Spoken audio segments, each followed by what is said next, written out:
Noah's calling in from Texas. Pronouns are she, her, and she is wondering whether or not we think Roe v. Wade is going to be overturned. Ooh, that's a heavy one. Noah, welcome to the show. What's on your mind?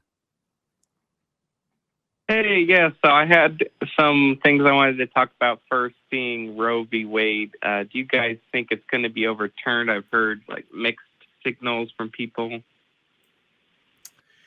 Well, it's up to the supreme dictators of our country that we call the Supreme Court, right? I joke, but like ever since I learned about what the Supreme Court was in AP government in high school, I was like, so they can just kind of do stuff, huh? Like they can just kind of decide a lot of shit. And that's kind of what's happening right now. Now it's interesting because this document was leaked.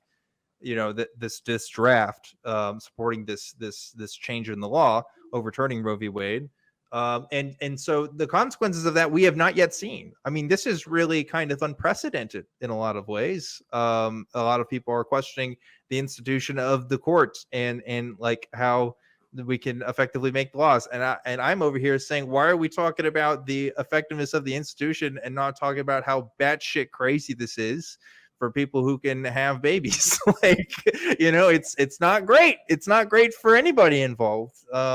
And we've yet to see. I don't think anybody can confidently predict one way or another what's going to happen, to be honest with you. Who could?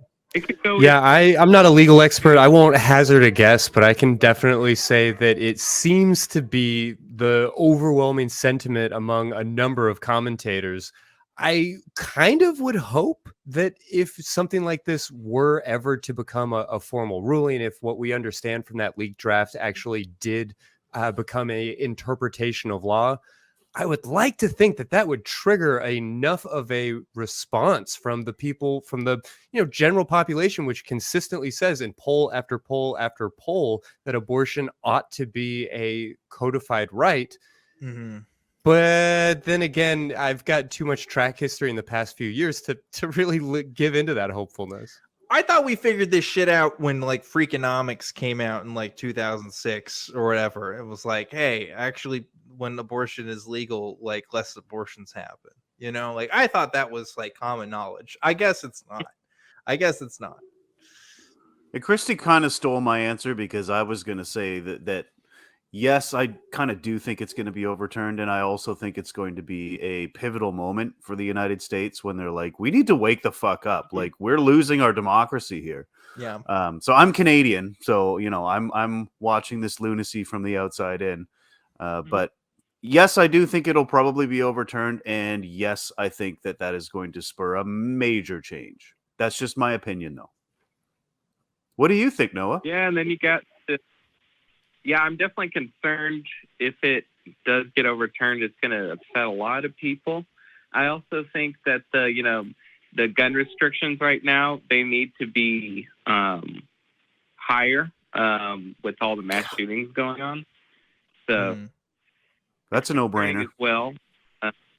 Yeah, it's a no-brainer. I keep telling people, like if they want this stuff to stop, they have to implement better background checks and, just ban assault rifles from young kids.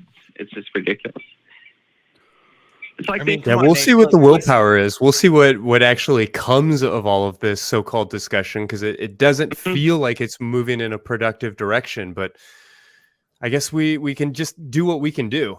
Come on, guys. When the founding fathers were writing these documents, they wanted me to have frag grenades and M16s. Like that was the intention, and I'm not going to let you guys take that away from me. And an Apache attack helicopter, don't forget that too, dude. Yeah, dude. What do you think? How do you think we beat the British? With horses and shit? Fuck that. No, dude. Oh. No. Patriot missiles, duh. Yeah. Handheld rocket launchers, M60 machine guns, like. Come on. It's a free. Yeah, that's how it should be. I couldn't agree more, Noah. Again, I'm from Canada, where we actually have sensible firearms legislation, and I am a gun owner myself, and I absolutely do agree that you should have to jump through significant hoops to be able to get a gun. A lot. You should be handling tests, safety tests. liability insurance, absolutely. Yeah, because I actually shoot guns for fun sometimes, but, you know, I think it should be harder for people to get guns if they're not going to use them responsibly. And what the hell are these people, you know, selling the guns, selling them to these, you know, young 18 to 20-year-olds? It's ridiculous. Yeah, it is concerning to see what is and is not on the national conversation and what is on the agenda. And I want to say that all we can really do is hope, but in reality, there is more that we can do. You know, and that's why we're here on these shows. That's why we're here pushing for separation between church and state and for positive atheism around the world. So I appreciate you being a part of this community. And hopefully helping us move the dial, even if personally I'm a little bit prone to nihilism and depression when I turn on the news. I don't blame you. Yeah, I try to stay news because it's pretty negative. Another thing I wanted to talk about was I just had a debate with Kent Hovind, and it didn't go very well because the audience was like very hateful in the chat. Because I put my pronouns were she, her, and they are just calling me male and he and all that stuff. Yeah, it went pretty bad. What? Yeah. Kent Hovind's fans not being a fan of calling people by their proper pronouns? You're kidding me. What a surprise. Yeah, I'm surprised that did that. Yeah. Well, and like we talked about with the last caller, I think it's really important to recognize that this is not about how difficult or confusing it can be. You know, obviously in a situation like this, it feels a little bit more close to the surface, but I think we need to remember that this is not a challenging idea academically. And we've demonstrated that on this show a number of different times, a number of different ways. So regardless of what it says on, you know, Freakonomics podcast, regardless of what we understand from data science or any of these things, the truth is our government is really wrapped around the finger of a small, angry, and vocal minority. And I'd like to see that change. So no, I hope that you'll help us in that mission. I hope that everybody listening will continue to like push on these conversations and to goddamn vote. You know, I cannot stress how many activists I know who are not participating on a regular basis in their local elections. And that just feels silly to me to spend a lot of time talking about these issues and pushing these things forward and then to not put in that little step of going to your voting office. So we've gotten a little far flung for a sex show, but I do not regret taking a moment to tell people to fucking vote. Yeah, exactly. Yeah, I just got a voter card in the mail. Yeah, there you go. I have one more. Congratulations and thank you so much for touching base with us tonight. One more thing real quick, if you guys can, before I go. How should I deal with people when I'm on the phone and stuff? Like when they're purposely misgendering me and like being rude? I don't know what to do with that. Ask them straight up if they're doing it on purpose. Yeah. Okay.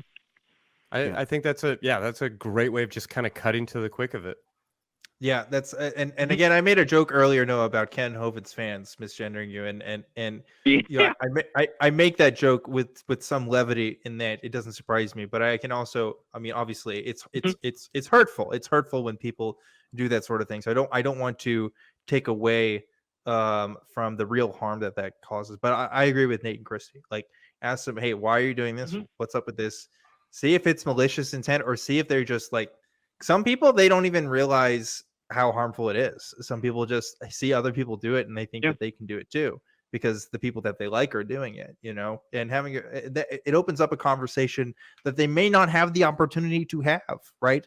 Especially amongst their own circle of friends, which if they had people who identified from or who have transitioned or who have, you know, chosen different pronouns for themselves at some point in their life, they wouldn't be doing that shit to you. So maybe you can be that good influence on them in that moment. Yeah. Well, I appreciate you guys. Thanks. I got to talk to Christy last week on the Discord, and that was awesome. And I'll keep in touch with you guys. Hopefully I can come on the show sometime as a volunteer. That'd be great.